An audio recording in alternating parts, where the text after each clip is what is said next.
ছিল ছোট গ্রাম। গ্রামের নাম সবুজপুর। সেই গ্রামে থাকতো এক সাহসী ছেলে, তার নাম অপূর্ব। অপূর্ব সবসময় অন্যদের সাহায্য করতে ভালোবাসত। একদিন সন্ধ্যায় গ্রামের সবাই দেখল বনের দিক থেকে এক অদ্ভুত আলো বের হচ্ছে। এই আলোটা তো আগে কখনো দেখিনি। এটা নিশ্চয়ই কোনো রহস্য। না না, ওদিকে যেও না। শুনেছি ওই বনে একটি ছায়া মানুষ থাকে। ভয় পাস না টিটু, ভয় পেলেই কিন্তু সত্যি খুঁজে পাওয়া যায় না। চল দেখি। বনের ভেতর ঢুকতেই গাছগুলো যেন ফিস ফিস করে কথা বলছে। অপূর্ব, সাহায্য করো। কে কে আমাকে ডাকছে? হঠাৎ গাছের নিচে দেখা গেল একটা ছোট পাখি জালের ভেতর আটকে আছে।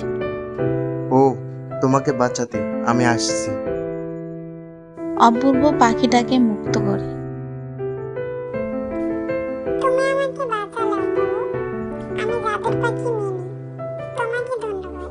কিন্তু সাবধান, এই বনের গভীরে এক অন্ধকার জাদুকর লুকিয়ে আছে। আমি ভয় পাই না, যতদিন পর্যন্ত সবাই নিরাপদ না হয় আমি থামবো না। অপূর্ব কি পারবে বনের রহস্য উন্মোচন করতে? জাদুকর কে, আর পাখি মিনির গোপন শক্তি কি, তা জানার জন্য দেখুন পর্বতে অন্ধকার জাদুকরের ছায়া।